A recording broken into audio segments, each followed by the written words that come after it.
días. ¿Cómo están? Bien, muy bien, muchas gracias. Bueno, el día de hoy está con nosotros Ariadna Montiel, secretaria de Bienestar. Nos va a dar un avance de todos los programas de bienestar, hasta dónde vamos y lo que falta del año, y en particular el programa Pensión Mujeres Bienestar, el cierre de las inscripciones, de los registros, cuándo se distribuyen las tarjetas y cuándo empieza la distribución de los recursos. Para empezar la conferencia, como siempre, quién es quién en los precios, con Iván Escalante, Procurador Federal del Consumidor, y al cierre con Diana, Humanismo Mexicano. Empezamos con Iván.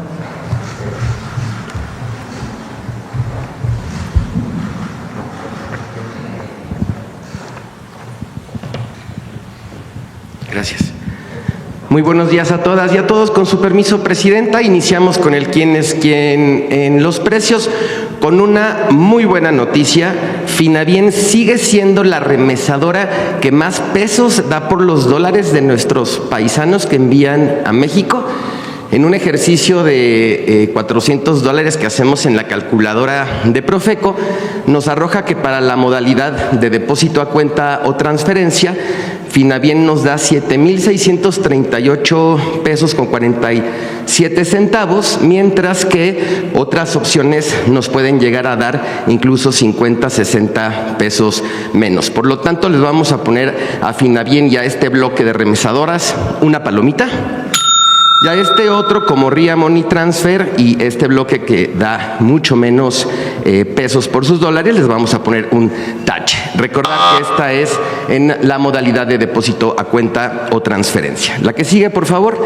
Esto es en envíos en efectivo. La que más da en este mismo ejercicio es Pagafón Smart Pay, 7,595,47 por estos $400. Por lo tanto, le vamos a poner una palomita. Y tenemos este otro bloque que es la que menos pesos da por sus dólares, encabezado por Pangea Money Transfer, que da 7,241,48. Le vamos a poner un tache. Continuamos con el seguimiento de los precios de la gasolina. Detectamos que la más barata, el precio promedio nacional está en 23 pesos con 58 centavos. Detectamos que la que da mejor precio es esta Pemex en Tampico, Tamaulipas, 23 pesos con 19 centavos. Y aquí están las marcas por cada una de las regiones, destacando que en ningún caso el margen de ganancia está por arriba de los 2 pesos. Le vamos a poner a esta gasolinera y a las demás de esta región una palomita. Continuamos con las que se vuelan la barda con los precios, y está esta Petro-7 en Saltillo, Coahuila, 24.99, con un margen de ganancia de 5 pesos con 34 centavos por cada litro de gasolina regular. A esta y a las demás por las regiones les vamos a poner un tache. Todas arriba de 2 pesos de margen de ganancia. Adelante. En nuestro seguimiento de la canasta básica, recordar 24 productos que no deben de exceder los 910 pesos. La más barata que encontramos en nuestro monitoreo, Chedraui Mina en Villahermosa, Tabasco, 774,90 palomita. Y la más cara, Fresco, la Comer Cumbres en Monterrey, Nuevo León, 936,45. Le vamos a poner un tache. Continuamos con el comparativo de 3 ciudades. Tlalpan, Ciudad de México, la más barata, Mega Soriana Coapa, 823,40 palomita. Y la más cara, Soriana Super Torielo, 919,40. Le vamos a poner un tache. Tlaxcala, Bodega Aurrera, 5713, la da en 826,30 palomita. Y Walmart Parque Vértice le vamos a también a poner palomita. Es la más cara, pero está por debajo de los 910 pesos. En San Luis Potosí, Chedraui, 780 pesos, le vamos a poner palomita. Y la más cara, H-E-B, 911,24, tache. Ahora, hicimos una gráfica para miren, esta es la firma del PASIC que encabezó la doctora Sheinbaum en noviembre. El precio promedio de la canasta básica estaba en 886 pesos con 45 centavos, siempre por debajo de los 910 pesos, que es el acuerdo. Esta es la segunda firma en mayo estaba en 852,4 y de esta 886, es decir, en noviembre del año pasado a agosto de este año, ha disminuido en 3.6%, lo cual también son buenas noticias. Vamos a darle a la que sigue, por favor. Bien. Como hacemos, comparamos productos de la canasta básica, marcas, precios, y aquí tenemos, en el caso del jabón de tocador, barra de 135 a 150 gramos, ubicamos estas marcas: Precisimo 4 pesos y barra 4,94, Tepeyac 5,10, y podemos encontrar mismo jabón hasta en 22 pesos. Entonces es muy importante que todas y todos tengan la información. Tenemos nuestro mecanismo de quienes tienen los precios en nuestra página de internet para que las personas puedan consultar precios mínimos y máximos de la canasta básica y de otros artículos. El precio promedio de la barra de jabón está en 17 pesos con 31 centavos. Vamos a ponerle a estas marcas una palomita y a estas otras un tache. Seguimos. Ya salió la revista del consumidor de septiembre. Tenemos en la portada un riquísimo chile en nogada que les enseñamos cómo prepararlo, pero hicimos un análisis sobre 85 productos lácteos y miren, quiero destacar esto. Se hicieron varias pruebas, el Laboratorio Nacional de Protección al Consumidor hizo varias pruebas y queremos destacar, en el caso de leches descremadas ultrapasteurizadas, tenemos la leche Liconza, la leche Liconza Plus, tiene esta cantidad de grasa, proteína, carbohidratos y el contenido energético y cuesta 19 pesos el litro. Mientras que tenemos en similares características, similares resultados que dio en el laboratorio, esta leche Alpura Light, pero cuesta 36 pesos el litro de esta leche. Por lo tanto, seguimos insistiendo para que comparen los precios. En la revista El Consumidor está todo el estudio, que está muy interesante. Adelante. Bien, terminamos con los consejos Profeco de la semana. Finabien continúa como la remesadora que te da más por tus dólares. Dile a tus familiares que depositen o transfieran a través de este servicio. 2, con el PASIC se ha mantenido a precios justos la canasta básica. Revisa el quién es quién en los precios para hacer compras informadas. 3, revisa el estudio de calidad de leches y productos lácteos. Descarga la revista del consumidor, compara y decide mejor. Nuestras redes sociales, la página de internet, el número del consumidor y, si me permite, Presidenta, le regalo una copia de la revista impresa de septiembre. Muchas gracias.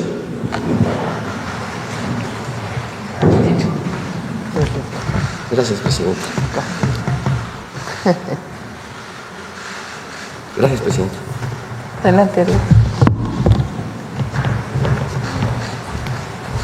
Buenos días a todos, buen inicio de semana, Presidenta. Buenos días. Con su permiso, adelante. Vamos a platicarles, inició ya el pago del periodo bimestral septiembre-octubre. El 1 de septiembre iniciamos y el pago se va a realizar al día 25. Ya superamos los 16.300.000 beneficiarios y derechohabientes de las pensiones de bienestar, del programa Sembrando Vida y el programa de Madres Trabajadoras. En este bimestre vamos a dispersar 92.538 millones de pesos. Adelante. Recuerden que este operativo de pago se hace a través de la tarjeta del Banco del Bienestar. Pueden acudir a una sucursal o también realizar pagos con su tarjeta de manera electrónica. El pago se realiza por letra del primer apellido para brindarles una buena atención. Y estamos agradecidos, quiero agradecer en este día a todo el personal del Banco del Bienestar que atiende a nuestros abuelitos, nuestras abuelitas, todos nuestros derechohabientes que acuden a las sucursales. Adelante. Sobre la pensión Mujeres Bienestar, como ustedes saben, ya más de 1 millón de mujeres recibe esta pensión. Han pasado ya por la pensión 1.300.000 mujeres, pero cuando cumplen años pasan a la pensión, cuando cumplen sus 65 años pasan a la pensión de adulto mayor. Y ahora, como ustedes saben, en el mes de agosto, todo el mes de agosto estuvimos registrando a todas las mujeres entre 60, 61 y 62 años y llegamos a un registro de 1.980.000 mujeres que en suma, con quienes ya reciben la pensión, para el mes de noviembre estaremos ya pagando casi 3 millones de pensiones de mujeres. Adelante, ¿cómo vamos a hacer esto? Se registraron en agosto. En el mes de octubre, a partir del 1 y hasta el 31 de octubre, se van a entregar las tarjetas a estas casi 2 millones de mujeres. ¿Cómo lo vamos a hacer? ¿Cómo van a saber qué día les toca? ¿En dónde van a irlas a recoger? Les vamos a enviar un mensaje SMS a su teléfono celular y dice bienestar, para que no se confundan, porque a propósito de esto, pues hay mucha información falsa respecto a los programas de bienestar. Por eso cada que vamos a emitir el calendario, le damos un nuevo diseño. Ahora nuestro diseño es de las fiestas patrias y a los derechohabientes, pues siempre poner atención para que no tomen una información incorrecta. De tal manera que durante el mes de octubre vamos a entregar las tarjetas y en noviembre les va a llegar por primera vez a estos 2 millones de mujeres su apoyo. Nuestra presidenta se comprometió que su pensión iniciaría a recibirse en este mismo año. Así que al final del año, más de 3 millones de mujeres van a estar ya incorporadas al programa y recibir bimestralmente para este año 3,000 pesos cada bimestre. Muy bien, respecto a las mujeres bienestar, ese es el informe, adelante. Y también informarles que, como ustedes saben, nuestra presidenta dispuso que se entregaran en este año o a partir de este año recursos de manera directa a nuestras comunidades indígenas. Ha sido un proceso muy importante porque las comunidades hacen su asamblea, tienen ya una asignación por una fórmula de población y niveles de rezago social y es como se calcula el monto para cada comunidad. Ya más de 20,000 comunidades hicieron su asamblea, eligieron su comité de administración y de vigilancia y ya se entregaron sus tarjetas y todas ya han recibido sus recursos, de tal manera que ya están manos a la obra en la realización de estos proyectos. Adelante. Y bueno, el fondo atiende 8 conceptos de infraestructura social básica, que es para urbanización, para agua potable, también para mejoramiento de vivienda, no para construcción de vivienda, pero sí para mejoramiento, electrificación, drenaje y letrinas, obras de salud, pueden apoyar también en la remodelación de su clínica y complementar con el recurso de la clínica Es Nuestra, alcantarillado y también apoyar la rehabilitación de escuelas. En suma, las comunidades optaron por 38,811 proyectos, obras para su comunidad y ya están trabajando en ello. Hacia final del año podremos ya mostrar las obras que han hecho y es importante también decirles desde aquí que los recursos deben de emplearlos ellos, ya tienen su tarjeta y la dispersión realizada y que no debe de haber intermediarios, ya ellos eligieron sus obras y de lo que se trata es que también esos recursos se inyecten en la comunidad. Es cuanto, Presidenta. Gracias. Listo. Vamos a preguntas, a ver aquí, vamos acá. Gracias, Presidenta. Muy buenos días. Soy Rosia Jardines de W Radio y Grupo Teleurban. Preguntarle, Presidenta, en primer lugar, pues el día de ayer se dio a conocer esta detención de las 14 personas por el huachicol fiscal, entre ellos pues empresarios, los marinos, algunos en activo y algunos en retiro. Y pues comentó el fiscal general de la República, Presidenta, que el exsecretario de Marina había denunciado ya esta situación. Pues preguntarle cuál es la información que que usted tiene respecto a las acciones que siguen, si se va a hacer pues la extinción de dominios, si ya se congelaron las cuentas de estas personas, y también saber por qué se actuó hasta apenas, Presidenta, por qué no fue en el sexenio anterior si el secretario ya había hecho estas denuncias, en primer lugar. Estas detenciones que se anunciaron el día de ayer vienen de... Ya había habido denuncias, de acuerdo con el fiscal general de la República, por el propio secretario de la Marina, el almirante Ojeda. Estas detenciones vienen de un buque que fue investigado, buque que llegó a Tampico y que reportaba que tenía una sustancia que no era combustible y se le permitía ingresar con un permiso que era temporal por el tipo de sustancia. Las importaciones en México, entre otras, tienen dos características en términos muy generales. Las que tienen permisos temporales, es decir, que viene una sustancia, aquí se hace algún agregado, algún valor agregado, algún procesamiento y después se exporta. Ese tipo de sustancias o de productos no pagan impuestos, como es el caso de los zapatos que recientemente dijimos. Zapatos que venían terminados y que tenían un permiso temporal, que venía de hace tiempo, no es reciente. Entonces, ¿cómo un permiso temporal de un zapato terminado si se va a vender en el mercado interno? Entonces, le daban la vuelta al pago de impuestos, por eso se llama huachicol fiscal, porque no pagaba impuestos, diciendo que era un tipo de sustancia que venía de manera temporal, que aquí se iba a procesar y después exportar a otro país, puede ser Estados Unidos o a otro país. Cuando llega este buque, a la hora de hacer la investigación, se dan cuenta que no es esta sustancia que están reportando, sino que tiene diésel. Y a partir de allí comienza toda la investigación. Una de las primeras acciones que tomamos cuando conocimos esto es que se prohibió el ingreso de esas sustancias de manera temporal y también de combustibles que también tenían un tipo de permiso temporal.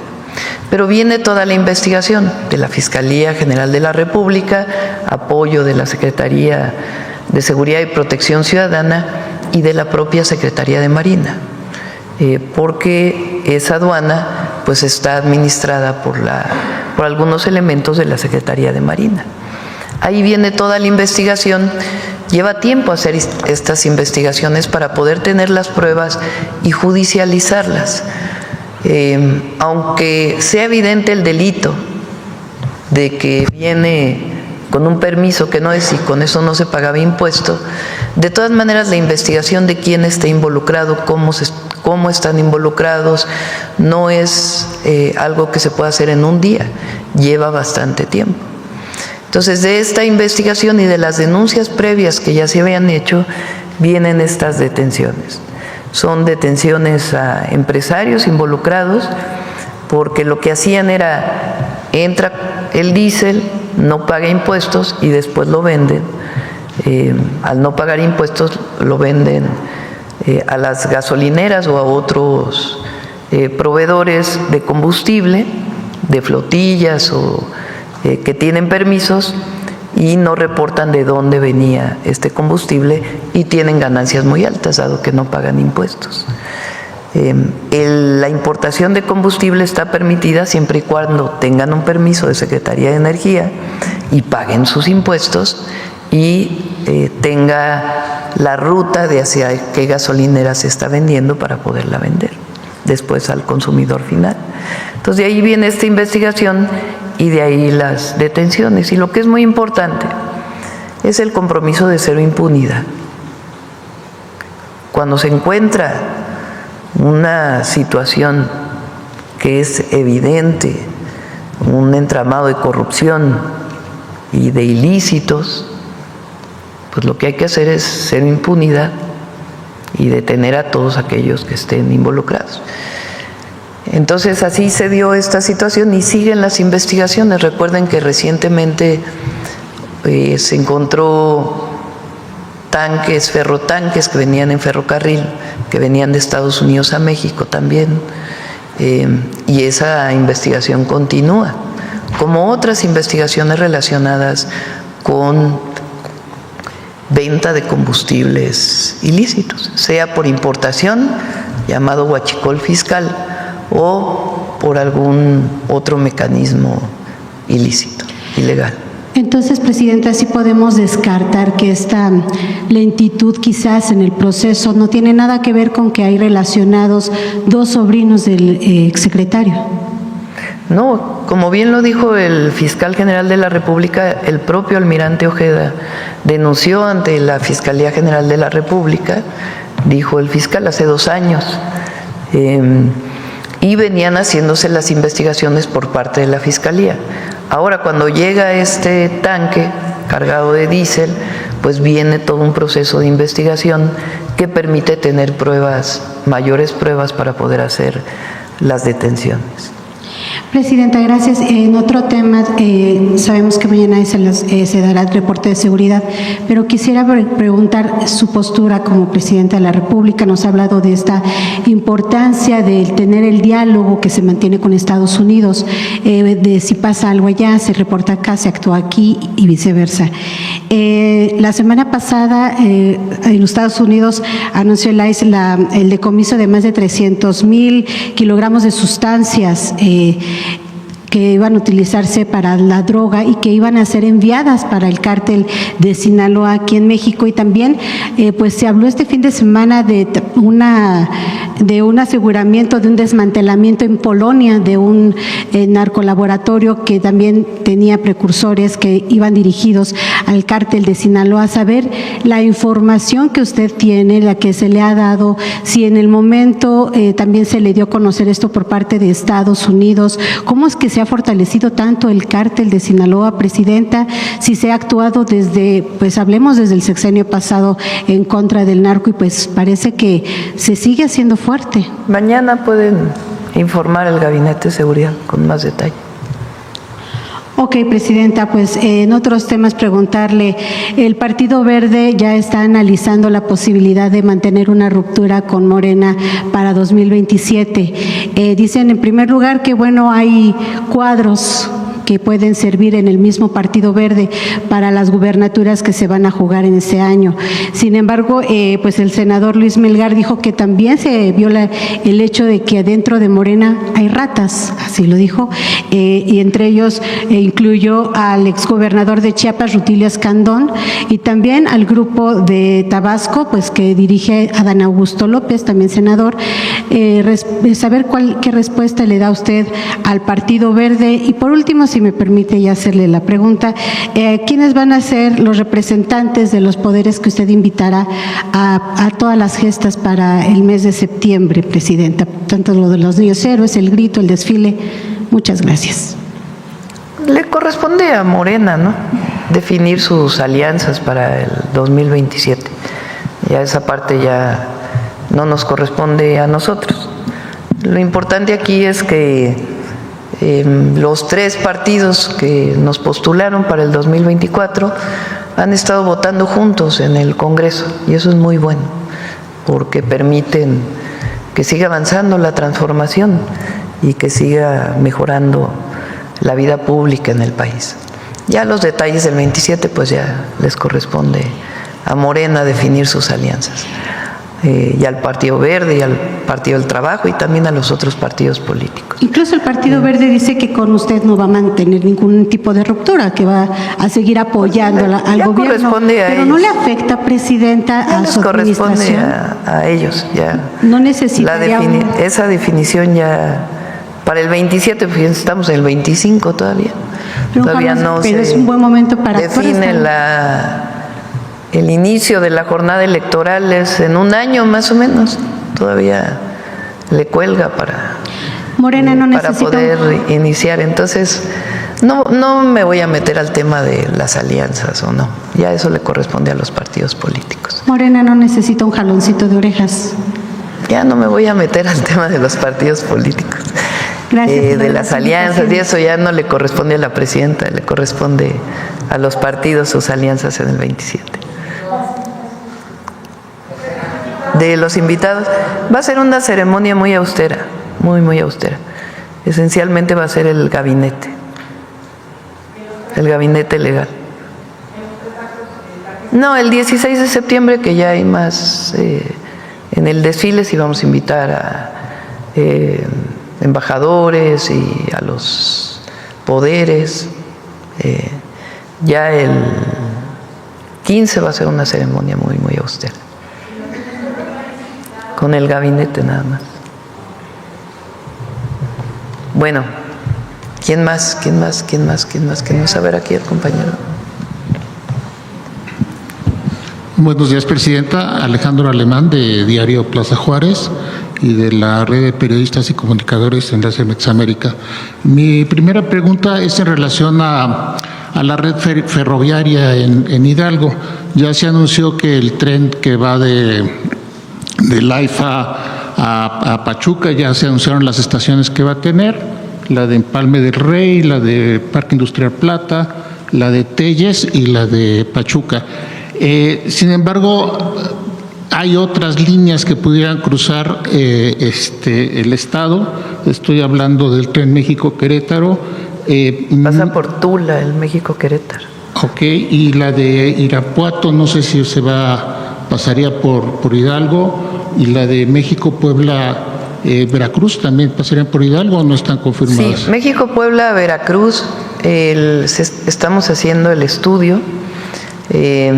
La idea es que vaya por las mismas vías del tren de carga. Y hay 2 vías que van, se está analizando cuál es la mejor. Entonces iría por las vías del tren de carga sin afectar el transporte de carga, y se está trabajando con los concesionarios de esas vías para que pueda trabajar qué horarios, etcétera, etcétera, y la revisión de las características de la vía para poder usar un tren de pasajeros. Pero ya está hecha la licitación y establecida las estaciones. No, todavía no. Estamos trabajando en las licitaciones, porque son varias. En el caso del México-Pachuca, es un libramiento al AIFA, para que quien vaya a Pachuca no tengan que pasar necesariamente por el AIFA, aunque del AIFA también se puede conectar a Pachuca. Entonces es un libramiento y después la llegada a Pachuca. Tiene las estaciones que comentaste, y es un tren eléctrico, porque ya viene eléctrico desde Ciudad de México hasta Lechería, y de ahí llega hasta Pachuca. Tiene varios puentes, que ya está todo el proyecto. Ese tren lo está construyendo el agrupamiento Felipe Ángeles de los Ingenieros Militares. El México-Querétaro también pasa por Hidalgo, particularmente por Tula, y también lo están construyendo los ingenieros militares, y en realidad se está trabajando en la adquisición del derecho de vía, que va también muy adelantado, para ya impulsarlo al 100%, pero tiene el recurso, se tiene absolutamente todo y va avanzando. ¿Irapuato? Además, se licitó el Querétaro-Irapuato, y se licitaron 2 tramos del Saltillo Nuevo Laredo. Ya un tramo ya se asignó, y el otro tramo está por asignarse a mediados de septiembre, a mediados de este mes. Ya la próxima semana se estará asignando de acuerdo con lo que haya resultado de la licitación. El próximo año ya nos vamos a las siguientes licitaciones. Ya lo vamos a ir anunciando poco a poco.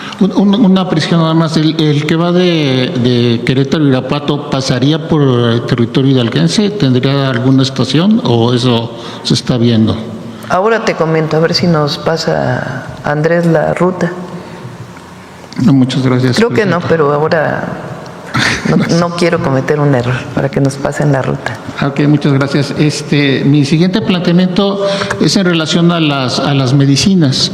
El fin de semana, el doctor Alejandro Schwartz sacó una gráfica muy interesante en un artículo que habla sobre cómo las piezas de medicina que ha comprado el gobierno desde el sexenio de Vicente Fox hasta la fecha es más o menos el mismo. Sin embargo, lo que se ha disparado o triplicado es la facturación. Y él explicaba que en parte tiene que ver con que se presentan nuevas fórmulas para productos y obviamente pues estos tienen un precio más alto y entonces esto hace que el sector público cada vez tenga que gastar más en la compra de medicamentos. Y ponía como ejemplo el caso de los antihipertensivos, que decía que había 17 distintos productos con distintas fórmulas y distintas mezclas para hacer hipertensivos, pero que pues cada médico elegía el que pensaba, ¿no? Y entonces que esto creaba una situación muy compleja. La pregunta es, ¿cómo México piensa resolver o está tratando de resolver este problema con las farmacéuticas? Pues porque son mundiales, ahora ellos deciden el precio, ellos deciden lo que hacen y prácticamente los gobiernos y sus poblaciones parecería que son víctimas de esta situación. Para terminar el planteamiento, quisiera recordar que el presidente Trump impuso a las farmacéuticas al mercado farmacéutico un descuento obligatorio, dijo que tenía que bajarle del 30 a 35% y tendría que el Departamento de Comercio buscar cómo disminuir esos precios, porque la justificación de que la innovación justificaba que los precios estuvieran tan altos era algo que no era correcto. ¿Cómo México piensa sortear esta situación con el mercado de medicamentos? Gracias. Primero, la Secretaría de Salud ha estado trabajando en lo que se llaman los protocolos de atención médica, PRONAM, Protocolos Nacionales de Atención Médica. ¿Qué significa esto?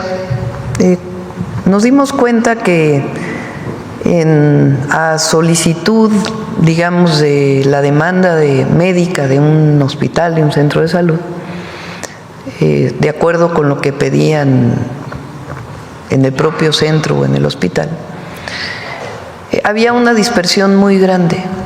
A veces el mismo medicamento se pedía en distintas presentaciones. Entonces, podía ser un medicamento que tiene 10 cápsulas o 50 miligramos y otro que era 100 miligramos y 200 cápsulas. Si había de un tipo y no había del otro, se decía que había desabasto. Y a veces uno costaba más que el otro, por más absurdo que parezca, contado evidentemente a partir del precio por cada cápsula o por cada unidad. Entonces, Secretaría de Salud ha estado trabajando para poder determinar, ya lo tiene para muchas enfermedades, muchos padecimientos, qué medicamentos hay que dar de acuerdo con la enfermedad. Si el problema es hipertensión, ¿cuáles son los medicamentos que debe recetar el sector público? ¿Y cuáles no? Porque a lo mejor hay medicamentos que cuestan 7 veces y que tienen el mismo resultado de un medicamento que ya se liberó la patente y que tiene un genérico. Entonces, eso se ha estado trabajando mucho. Tan es así que a partir de eso se determinaron cuántos medicamentos se requieren por cada centro de salud y cuánto insumo médico. Por ejemplo, por los centros de salud, si mal no me equivoco, son como 700.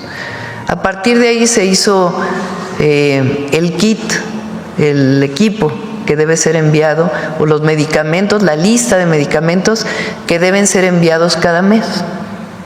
Gracias a eso se pudo hacer en 3 días la distribución de las rutas de la salud. Todos los centros de salud recibieron la misma cantidad de medicamentos, el mismo tipo de medicamentos, las mismas claves, los mismos insumos médicos. Este kit no estaba determinado previamente, o era mucho más amplio. Y en el caso de los hospitales, igual. algún medicamento, por ejemplo, para las enfermedades más complejas como el cáncer, también se están determinando protocolos nacionales de atención médica. Porque puede haber un medicamento que tenga el mismo resultado que otro, pero uno cuesta 7 veces más que el otro. Y el médico lo está pidiendo por alguna razón y no necesariamente corresponde a la solicitud que se tiene que hacer. Evidentemente buscamos los mejores medicamentos para atender a las personas. Eso ha permitido pues una reducción muy sustantiva de la cantidad de claves que se compran. Y eso pues también está representando ahorros. Eso por un lado. Lo siguiente es que además de la licitación normal, ahora la ley de adquisiciones tiene lo que se llaman subastas inversas.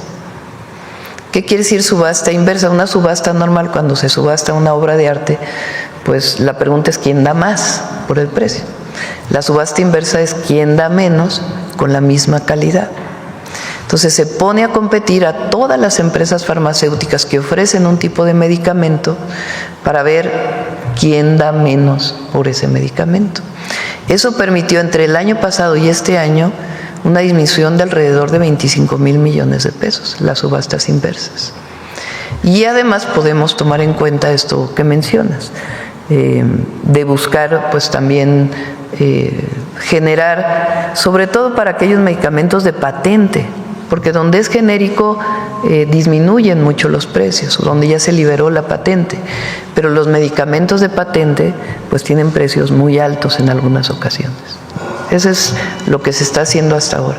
Pero sí hay negociación con las farmacéuticas, hay todo el tiempo de esta voracidad que es... Todo el tiempo, incluso cuando ahora que, por ejemplo, no se encontró con las licitaciones, con las subastas inversas, quedan 7 medicamentos que no se han podido asignar a una empresa y resulta que el precio es 7 veces lo que vendieron el año pasado. Pues ahí se pide a la farmacéutica que baje de precio. Entonces, es un proceso complejo, pero en este caso la Secretaria de Anticorrupción y Buen Gobierno, junto con Salud, junto con Birmex, han estado trabajando a la par para poder lograr los mejores precios. Gracias. Y mi tercer planteamiento y último es en relación a la entrega del paquete económico.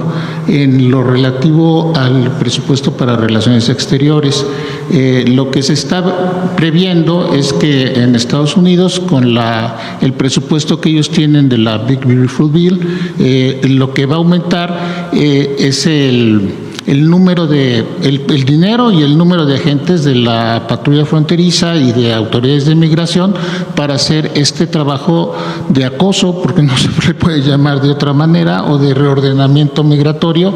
Y bueno, ya se está hablando de que el SAR de antimigración, o sea, de migración, Tom Homan, está hablando de que requiere 100,000 camas de detención para poder hacer todo este proceso de detener personas que no tienen su documentación y forzarlas o expulsarlas, pues.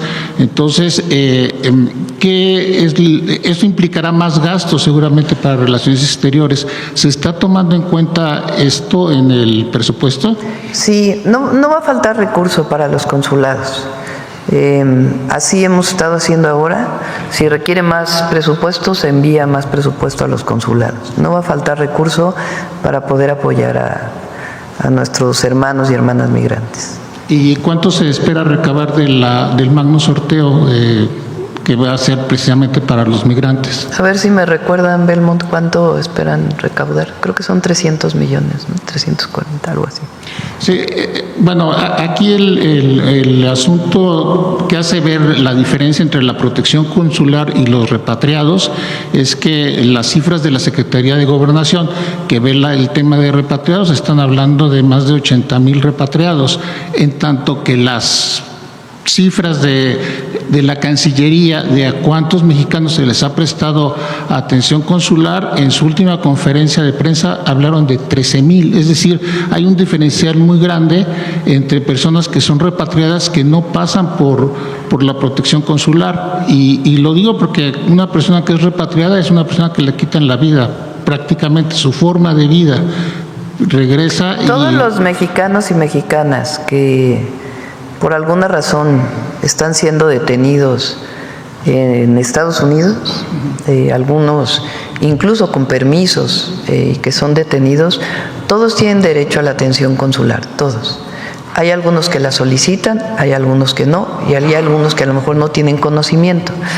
Para ello los consulados están haciendo una promoción dentro de los márgenes legales que se pueden en los Estados Unidos, informando del número de teléfono de los consulados.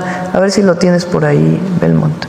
Es un número al que pueden llamar 24 horas, 365 días, las 24 horas del día, 24/7 como se dice.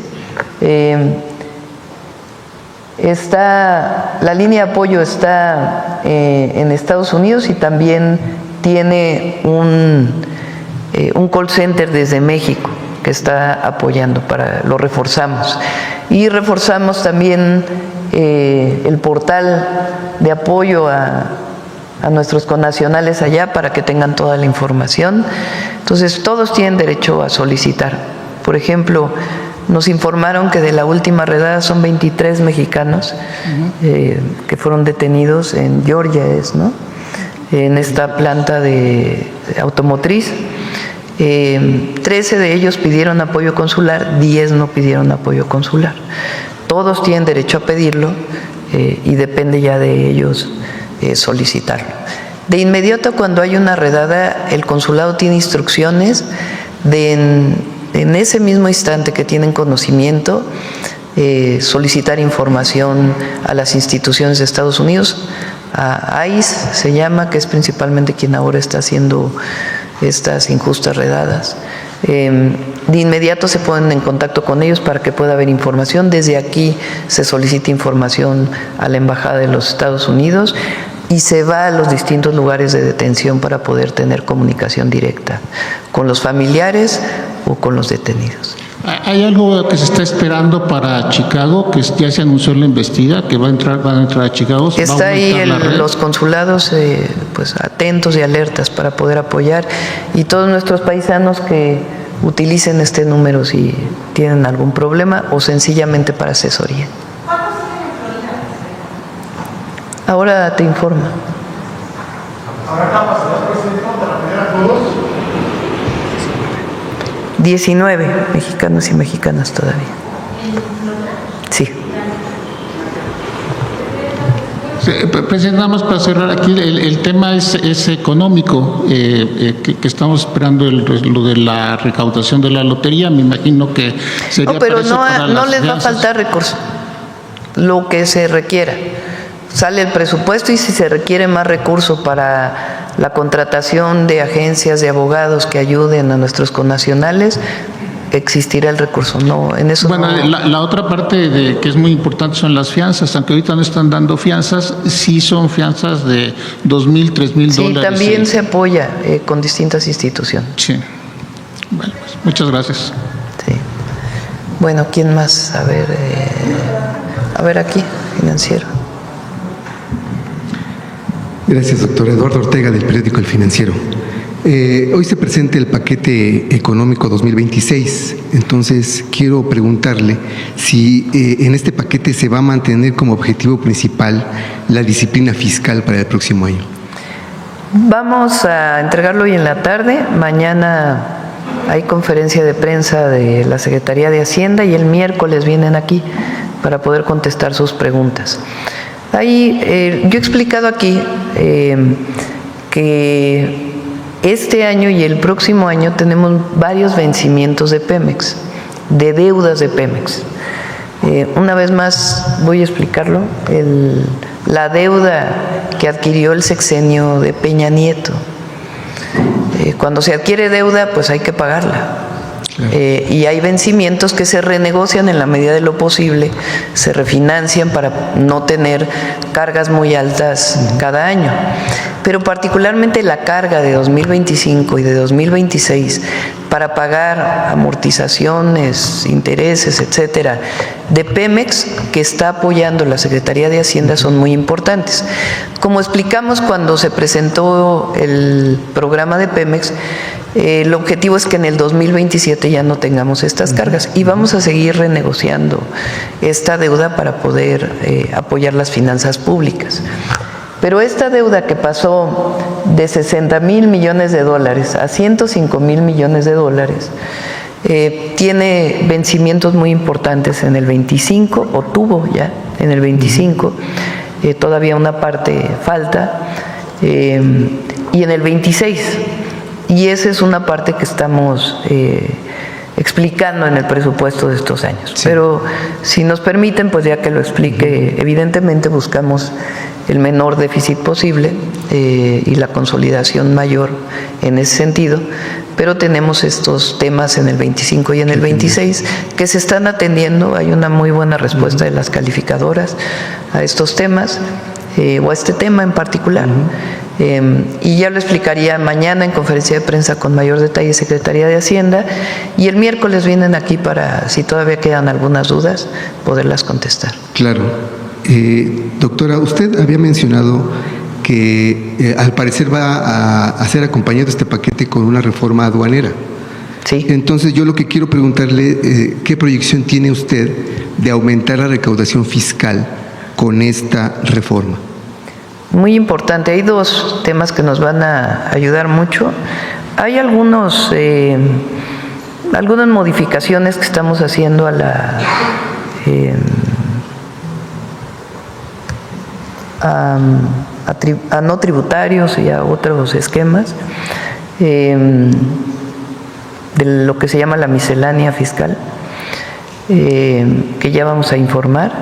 Y por otro lado, hay dos temas que nos van a ayudar con la recaudación el próximo año. Uno, varias modificaciones, algunas de ellas ya se hicieron y otras nuevas para disminuir todavía más la afectación por las facturas falsas que todavía siguen existiendo y que estamos poniendo muchos candados del SAT para evitar que haya estas facturas falsas. Además de que ahora pues ya es delito grave la factura falsa, la facturación falsa. Y lo segundo son las aduanas.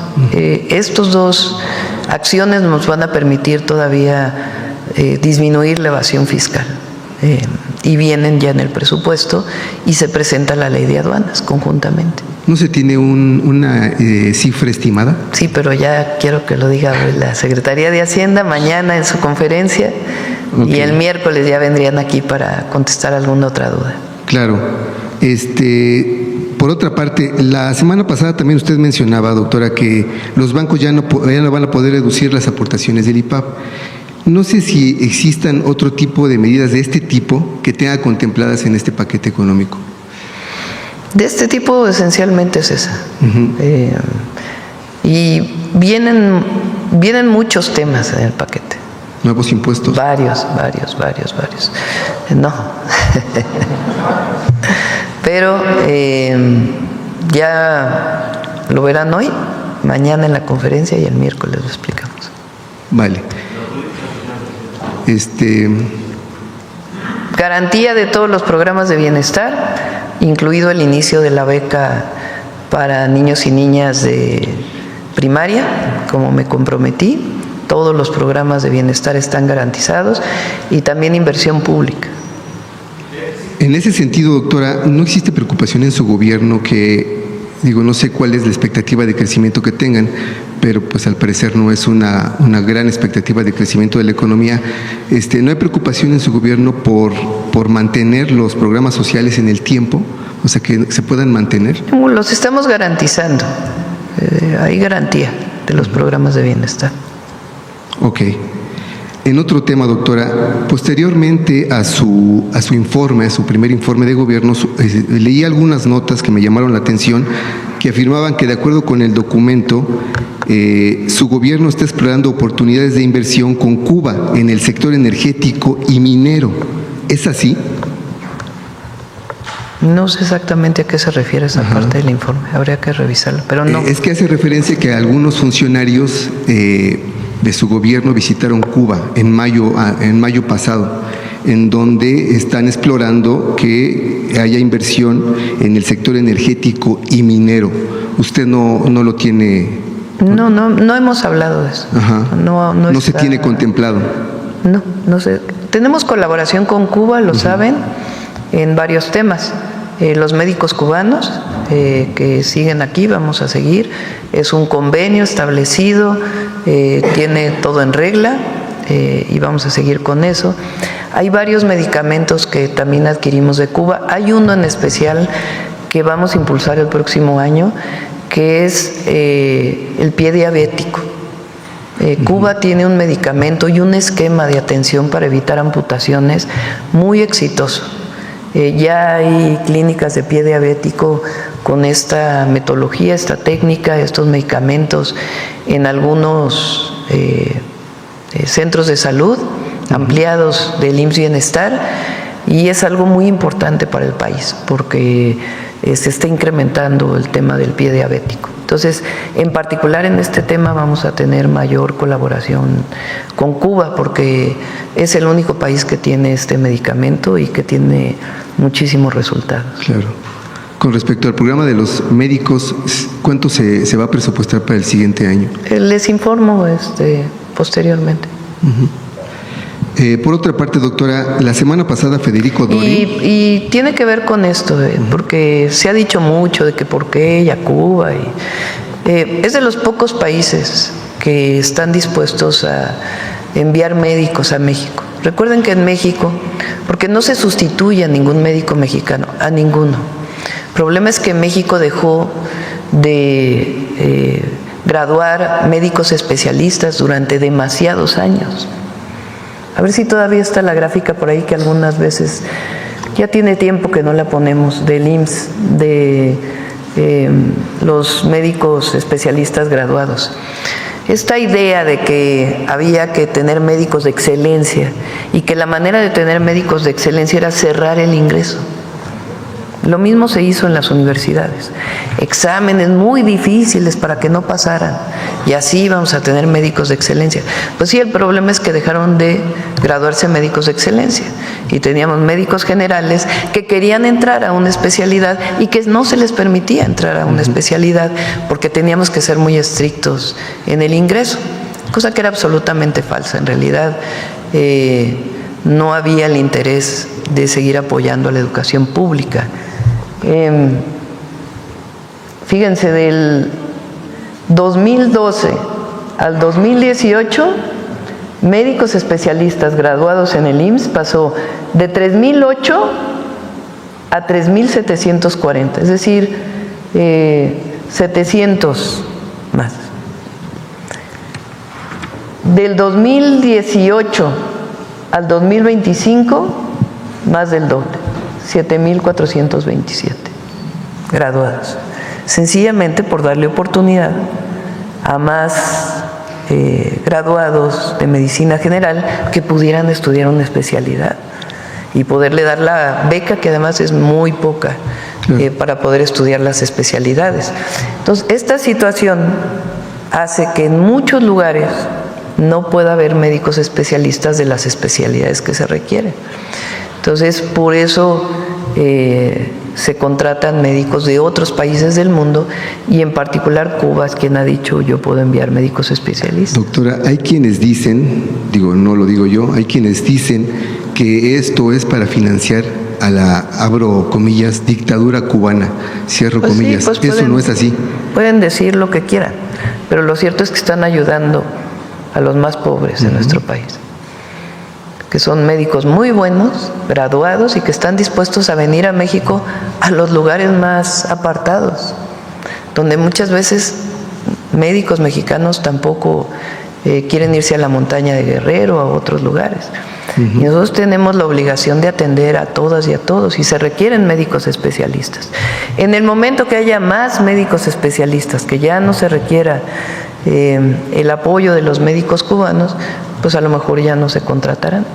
Y si hay de otras nacionalidades que también quieran venir, bienvenidos a atender a los lugares más apartados del país, en donde se requieren médicos especialistas. Hay, por ejemplo, en el hospital de Tlapa Guerrero, al que fuimos hace muy poco, que se inauguró, faltan médicos especialistas. Ahora estamos haciendo un programa especial para que puedan ir 3 veces a la semana, por ejemplo, 3 días a la semana, aunque no vayan toda la semana.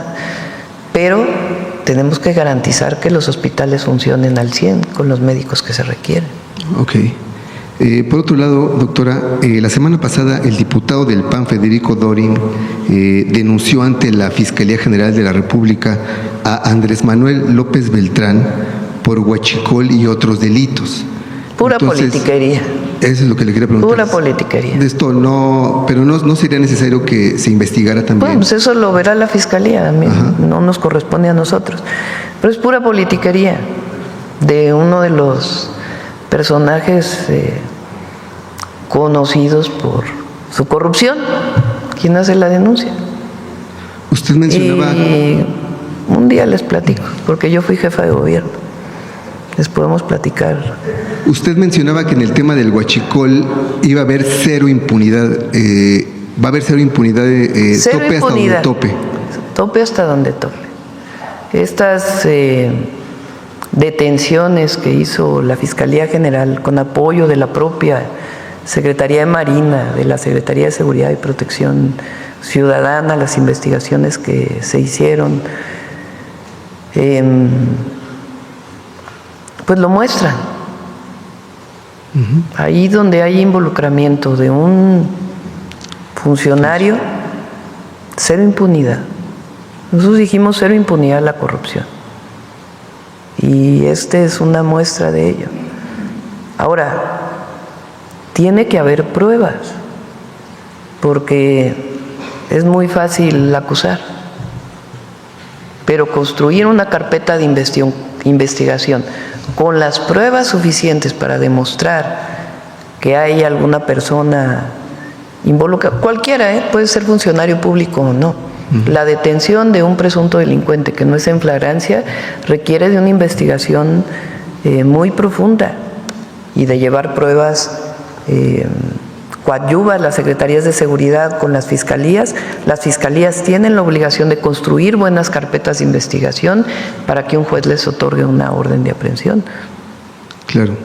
Doctora, y en este caso no habría, su gobierno no está previendo aplicar ya lo que le llaman congelar cuentas a esta red de corrupción y que se aplique la extinción de dominio.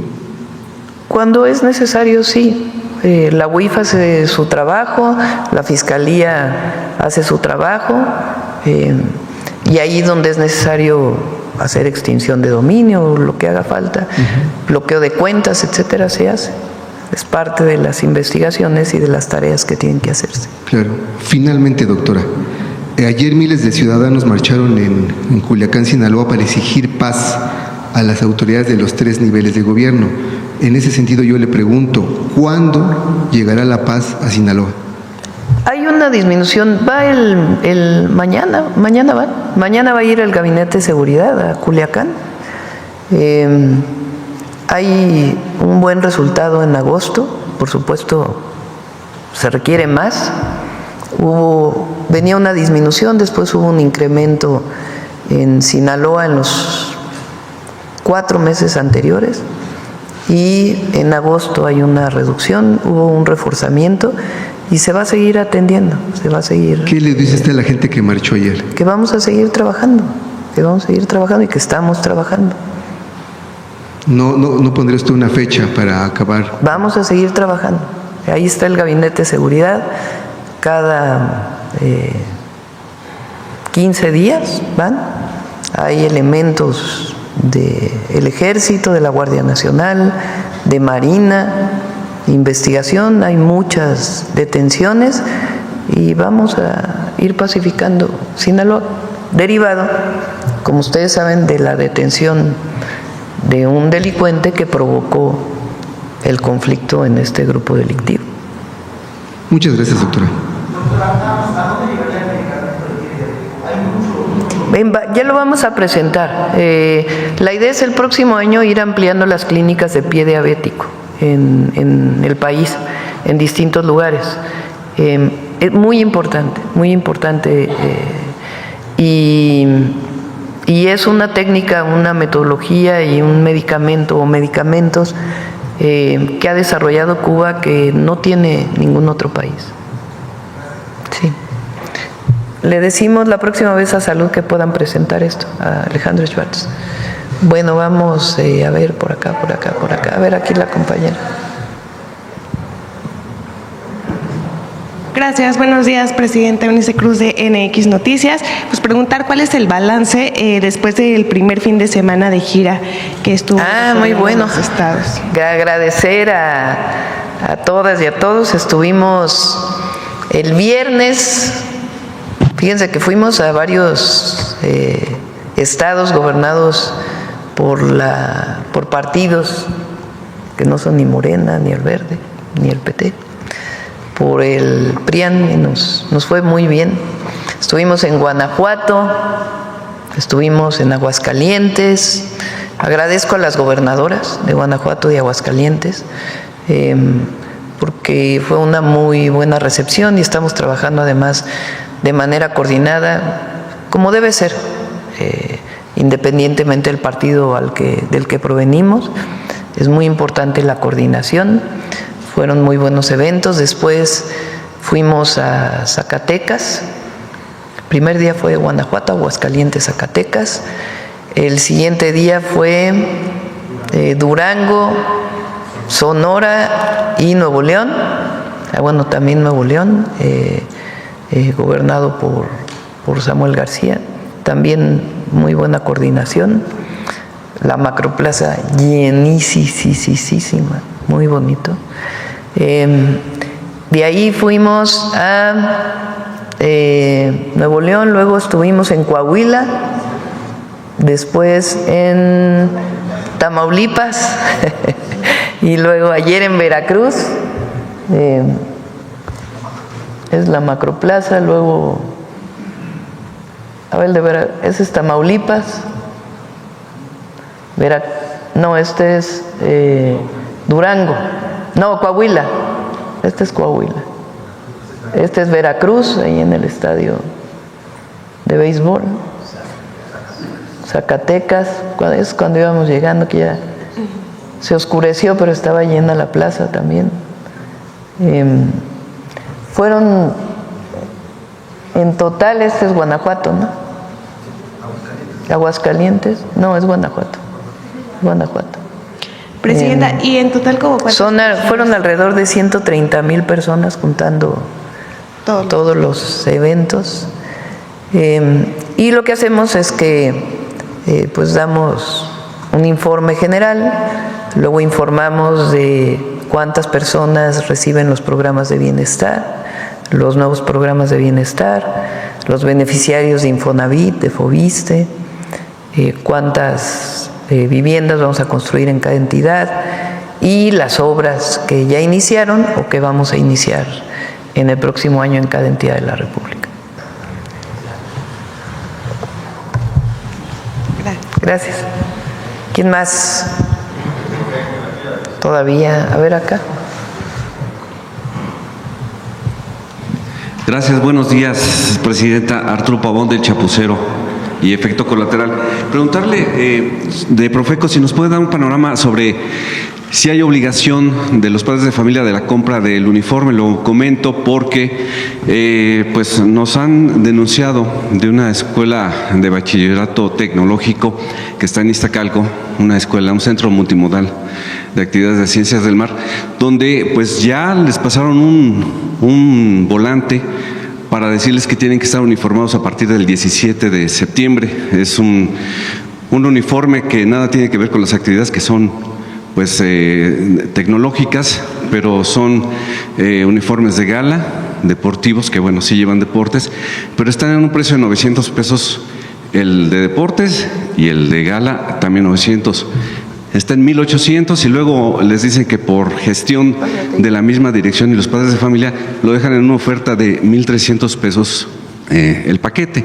Entonces, saber si es obligatorio. Y también les están pasando un papelito muy curioso, sin ninguna identificación, donde dicen que tienen que depositar ahí su inscripción, pero en bachillerato está prohibido la cuota de inscripción.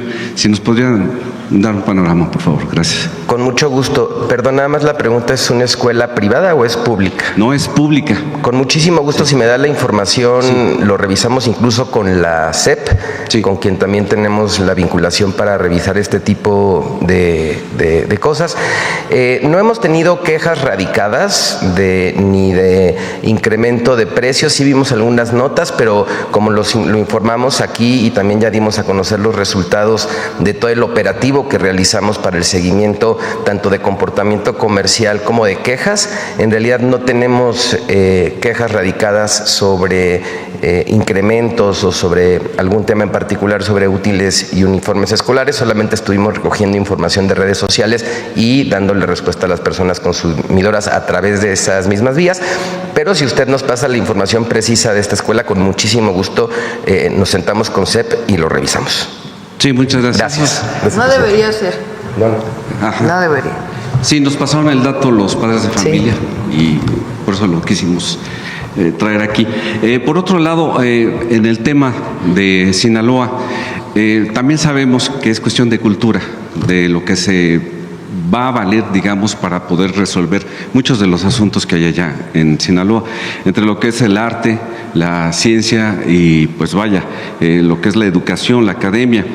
Y pues hemos sabido que ya el gobernador y también el rector de la Universidad Autónoma de Sinaloa, pues han hecho convenios para, a través de la cultura, del arte y de la academia, pues mejorar la calidad de vida y sobre todo la productividad. Tiene grandes retos Sinaloa, pero esto es muy importante, este tipo de convenios entre lo que es la academia, las autoridades de educación y el gobierno. ¿Qué opinión tiene de eso, presidenta? Sí, Sinaloa este año que pasó tuvo no solamente el problema de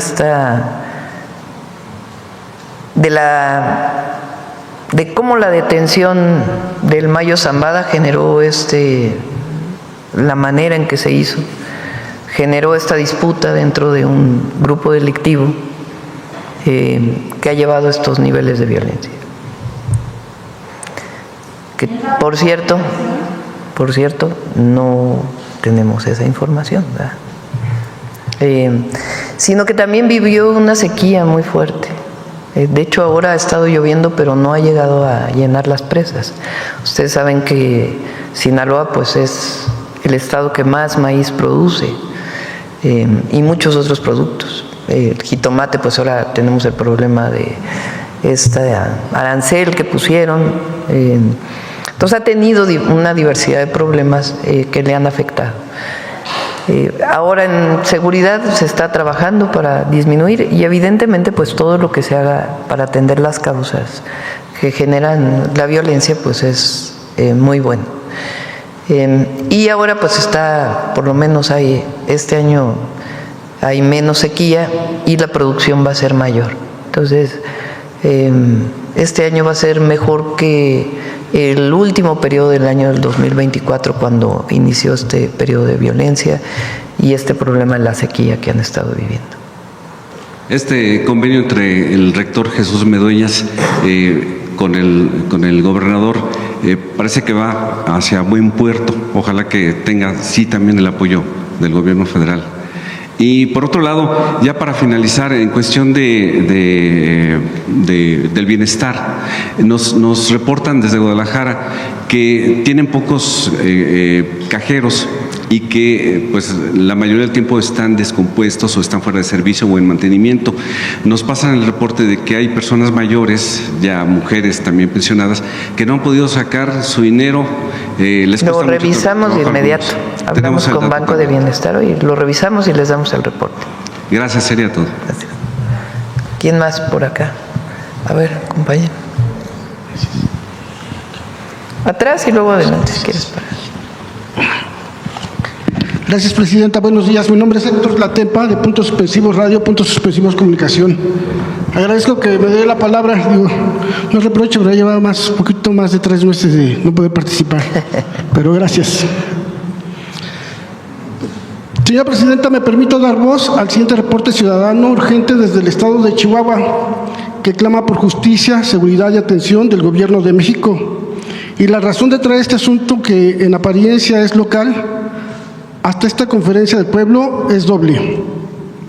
Uno, porque la seguridad pública es un derecho humano fundamental reconocido por la Constitución y una obligación concurrente entre los 3 niveles de gobierno.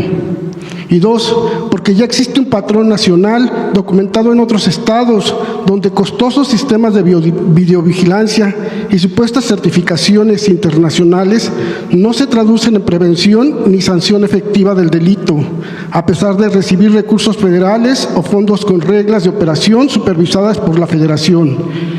Entre febrero y julio de este año, un ciudadano de Chihuahua capital ha reportado por lo menos 10 veces al 911 la realización de arrancones y carreteras clandestinas en la avenida Guillermo Prieto Luján, a la altura de Olivos, de Catargo, Hierro, Berilío y Centinela.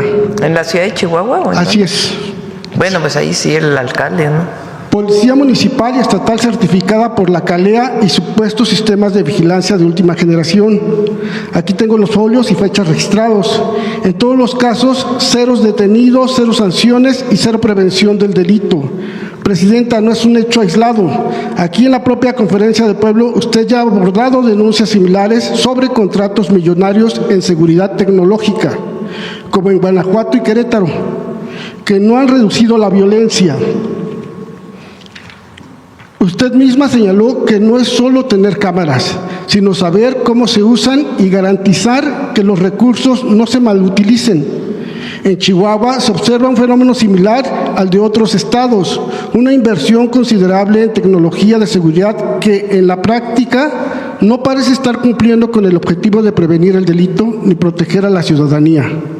Consideramos importante traerlo a su atención porque si estos sistemas han contado parcial o totalmente con recursos federales, sería valioso que bajo su liderazgo se evaluara su efectividad y se asegurara que cada peso invertido cumpla su propósito esencial, cuidar la vida y la integridad de las personas. Por ello solicitamos que, de ser posible, la Secretaría de Seguridad y Protección Ciudadana y la Auditoría Superior de la Federación revisen si el escudo Centinela recibió recursos federales y, de ser así, evalúen su uso y resultados. También que se investigue la inacción reiterada de las autoridades municipales y estatales de Chihuahua frente a estos reportes documentados. Que se establezca un mecanismo federal de evaluación de impacto real de la tecnología de seguridad para que no sea un negocio de contratistas, sino una herramienta al servicio de la vida. Presidenta, porque la vida de un niño cruzando la calle en Chihuahua vale lo mismo que la de un niño en Iztapalapa o en Tapachula. Traemos este caso a su atención. La cuarta transformación, para ser verdadera, debe llegar a cada calle, a cada cámara, para que la justicia no dependa del código postal. Gracias, Presidenta. Bueno, hay que decir también que hay responsabilidades, ¿no? Evidentemente uno tiene que atender todo y buscar gestionar y ayudar y coordinarse para que en todos los lugares de la República haya seguridad, paz y no haya esta situación. Pero hay alcaldes, hay alcaldesas, hay gobernadoras, para atender también los temas. Entonces, en particular, esto que dices de Chihuahua, pues pasamos el reporte, sobre todo a Marcela Figueroa, quien lleva desde el sistema de seguridad. Ahora, uno de los acuerdos que tomamos en la reunión de seguridad con los gobernadores fue el establecer protocolos para los C5, C4, C3 que haya en los estados. Porque, repito, no solo son las cámaras, sino el protocolo que se sigue tanto para atender de manera inmediata, porque ahí están normalmente los 911, el área que responde al 911, que tiene que atender de manera inmediata, como la utilización preventiva y también como pruebas para alguna carpeta de investigación. Hay un área que es Plataforma México que está trabajando en eso en todos los centros de vigilancia de todo el país. Muy bien, Presidenta, gracias. También, Presidenta, le presento un caso que, aunque sucede en Saltillo, Coahuila, es un reflejo de problemas que afectan en todo el país: la corrupción urbanística, el crecimiento sin planeación y la omisión institucional que pone en riesgo vidas. Al parecer, el día de ayer o sábado,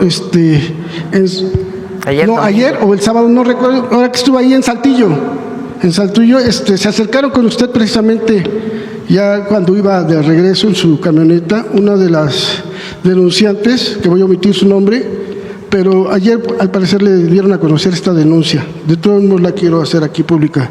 Desde la tormenta Hanna, el 26 de julio de 2020, más de 200 familias del norte de Saltillo, en colonias como El Campanario, viven con miedo cada vez que llueve. Ese día muchas tuvieron que subir a los techos con sus hijos para no morir ahogadas. Lo más grave es que la tragedia fue provocada por decisiones humanas. Los cauces naturales de los arroyos, el 12 y el 4, fueron desviados hacia zonas habitacionales, sin estudios hidrológicos, sin permisos de Conagua y sin evaluar riesgos. Documentos oficiales como el oficio BOO 811-0697 del 2020 confirman que se alteraron los trazos de los arroyos ilegalmente. El entonces alcalde, hoy gobernador, Manolo Jiménez, y su director de Obras Públicas tienen vínculos con las constructoras responsables. Además, el agua fue desviada para proteger fraccionamientos privados donde tenían intereses familiares. A 5 años no existe una obra integral de protección. El estudio hidrológico del arroyo el 12 no se ha terminado y el proyecto para el arroyo 4 está programado para el 2026, sin estudio de impacto ambiental. Traigo este caso a nivel federal porque involucra derechos humanos, dictámenes de una independencia federal y un patrón de corrupción que podría repetirse en otras ciudades. La justicia y la seguridad no deben depender del código postal. Solicitamos que el gobierno federal asuma la canalización integral de los arroyos el 12 y el 4, que SEGOV y la Consejería Jurídica le den audiencia urgente, que se investigue a fondo a quienes autorizaron construcciones ilegales sobre esos sauces. Presidenta, las familias no piden privilegios, piden vivir sin miedo. Su casa debe ser refugio, no amenaza. Confiamos en que su gobierno encauce no solo el agua, sino también la esperanza. Gracias, Presidenta. Lo vemos, si no lo pasas, lo vemos con... Sí, tengo toda la información. Y ya nada más por último, Presidenta. Acudo con respeto y buscando claridad, no confrontación. Recientemente, en el programa Negocios TV en España, el doctor Alfredo Jalife Rame afirmó que los puertos de Veracruz y Lázaro Cárdenas habrían sido entregados a la empresa BlackRock y que esta firma sería quien salvaría con sus dólares a Pemex, sugiriendo una posible dependencia financiera del Gobierno de México hacia esta corporación. Sabemos que la Cuarta Transformación defiende la soberanía energética, portuaria y estratégica de la nación. Por eso, sin demeritar la trayectoria del doctor Jalife, deseo conocer su opinión sobre estas afirmaciones. Son falsas. Que han despertado inquietud precisamente entre quienes defendemos este patrimonio público. Son falsas. Entendemos, Presidenta, que puede... Son falsas. Entonces ya... Es mentira. Es mentira, entonces, lo que dicen. Es falso. Ok, gracias, Presidenta. Hay algunas... inversiones, los puertos los administra la Secretaría de Marina. Los puertos tienen una parte de inversión pública muy importante y hay otra parte que administran empresas privadas. Se da el permiso para que puedan operar desde hace mucho tiempo. Hay empresas privadas que tienen pues sus grúas y que operan los puertos del país. Algunas de ellas tienen alguna relación con un fondo internacional desde hace mucho tiempo, pero eso no tiene nada que ver con Pemex, absolutamente nada. A ver aquí, compañero. Buenos días, Presidenta. Buenos días a todos. Julián Mazoy, de SDP Noticias. Pues, Presidenta, sobre su gira hubo declaraciones que me llamaron mucho la atención y a todos los medios de comunicación también por parte de gobernadores de la oposición. Usted dijo del PRIAN, el gobernador de Durango diciendo textualmente soy claudista, el de Coahuila diciendo viva la presidenta, el de Nuevo León diciendo me siento orgulloso de tener una presidenta como usted. ¿Cómo interpreta usted esta serie de declaraciones? En el contexto principalmente de que el presidente del PRI estaba el fin de semana en Washington diciendo que su gobierno tiene vínculos al narcotráfico, no sé qué tanto, y ahora los grandes representantes del PRIismo pues se declaran claudistas. Pues fíjense que sí llama la atención que el presidente del PRI, con esta actitud tan violenta, haga declaraciones que la verdad no, solamente él se escucha a sí mismo, porque no creo que muchos lo escuchen, y hable mal del gobierno de México.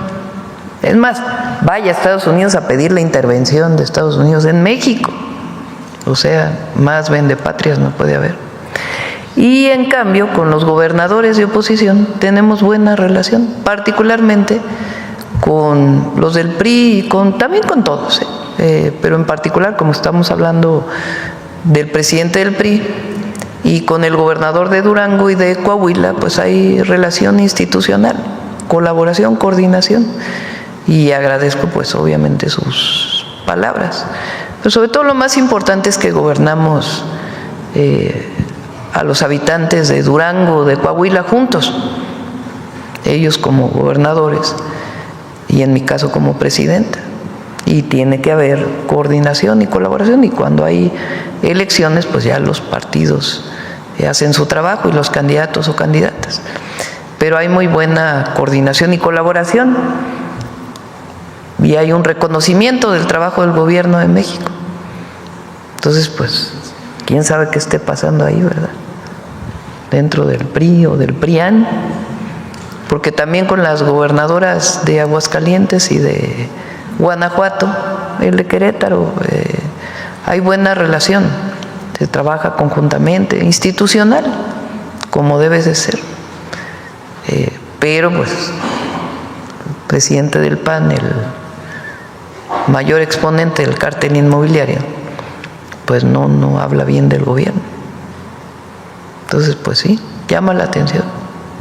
Presidenta, algo más que me llama la atención dentro de la lista de gobernadoras que usted acaba de mencionar hace unos segundos, no mencionó a la gobernadora de Chihuahua. Bueno, porque no hemos ido a Chihuahua. Curiosamente, pero vamos a ir ya pronto a Chihuahua. En Durango, Sonora, Nuevo León, Tamaulipas, y el único que faltó de la región fue Chihuahua. ¿Hubo algún motivo en particular? No, vamos a regresar.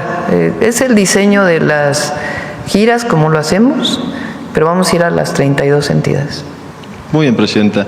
Sobre el propio tema también de la misma gira que está usted encabezando, pues varios de los estados que visitó, estoy pensando particularmente en Nuevo León, uno de los estados más importantes en relación al PIB, por ejemplo, tienen elecciones en el 2027. ¿Usted con estas giras de alguna manera está retomando o haciendo valer el consejo de Andrés Manuel de tener contacto directo con el pueblo por parte de quienes gobiernan? ¿Hay algún consejo a los aspirantes de Nuevo León, por ejemplo, hacia las elecciones? Eso es otra cosa. Lo que sí es que todo aquel que se dedique a la política es con la gente, no en las cúpulas, sino con el pueblo. Eso es lo más importante. Y más si son de nuestro movimiento. Muy bien, Presidenta. También sobre otro estado que visitó usted, Sonora, me llamó la atención dentro del discurso que usted dio, lo propio que dijo el gobernador, destaca la cantidad de becas que se han dado en ese estado, los números son brutales, más de 515,000 becas que usted habla ahí en su discurso, un montón de ellas a primaria, secundaria, universidad, y esto contrasta con, pues, un poco volver a hacer la reflexión en torno a aquellos que hablan de que las becas debieran de ser meritocráticas y ser dadas a aquellos que se sacan mejores calificaciones o a aquellos que las merecen, en lugar de ser concebidas como un derecho, Presidenta. Hay esta idea de que desde primaria, por supuesto que, todas las niñas y niños deben hacer su esfuerzo en la escuela. Hay una parte de esfuerzo individual que es fundamental y en la colectividad, el maestro, la maestra, pues tiene que promover que todos los estudiantes tengan el amor por el estudio y por todas las materias que se llevan en la escuela. Pero esta idea de que desde los primeros años hay que premiar al que tiene 9 y 10 de calificación con una beca, lo único que genera es mayor división. Los que tienen beca, los que no tienen beca.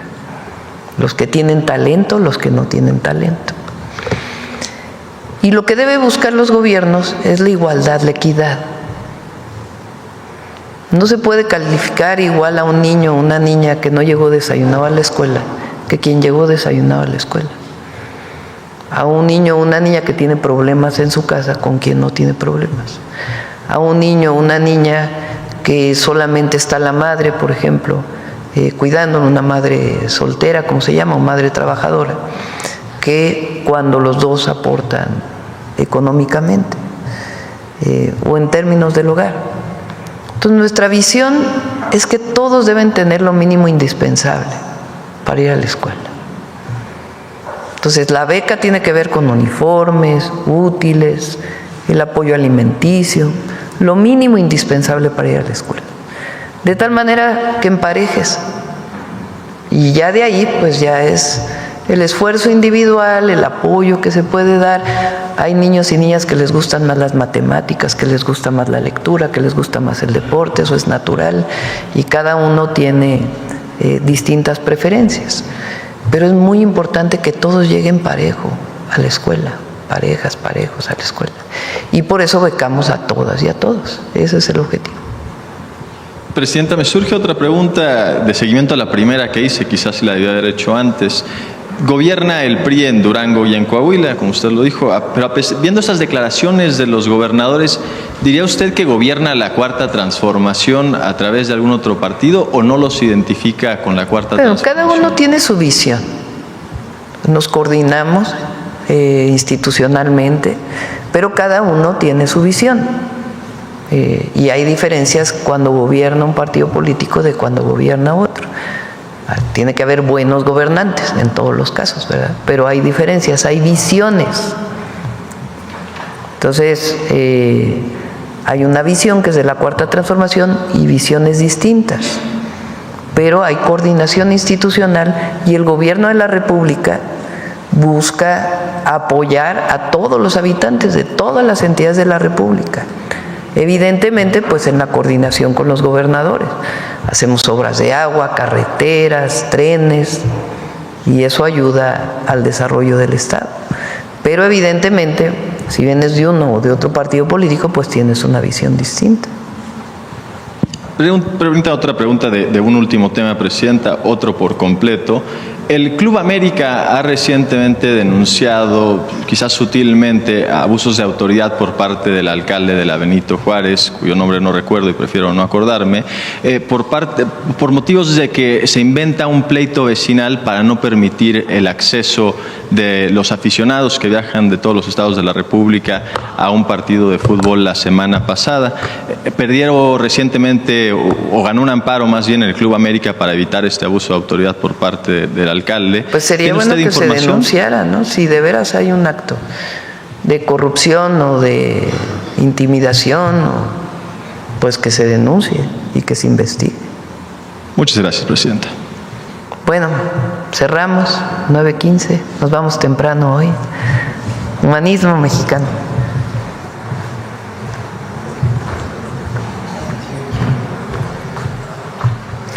Buenos días, con su permiso, Presidenta. En el libro La invención de América, el historiador Edmundo Gorman planteó, entre otras interesantes ideas, que la llegada de los españoles al continente americano representó la apropiación territorial para la realización de lo que ellos imaginaban como su nuevo mundo. Pero en este continente ya había pueblos y ciudades y civilizaciones, por lo que para imponer un nuevo mundo donde ya existía uno, hicieron uso de la violencia, de la fuerza y de la manipulación. Fue a través de esta fórmula que se llevó a cabo lo que conocemos como la conquista, que no fue solo una, sino muchas a lo largo de todo el territorio mesoamericano. En ese sentido, así como hace 2 semanas hablamos de la conquista y rebelión de los pueblos de la Gran Chichimeca, hoy conoceremos otras 2 resistencias indígenas a la invasión española en las regiones purépecha y maya. La primera, liderada por Heréndira, una joven noble de Cinzutzán, y la segunda, caracterizada por la unión de fuerzas de los líderes indígenas del Mayab. Así, desde el humanismo mexicano recuperamos estos hechos históricos que nos revelan una tradición de resistencia y resiliencia que caracteriza a los pueblos indígenas de nuestro país. Presidenta, con permiso. Buen día.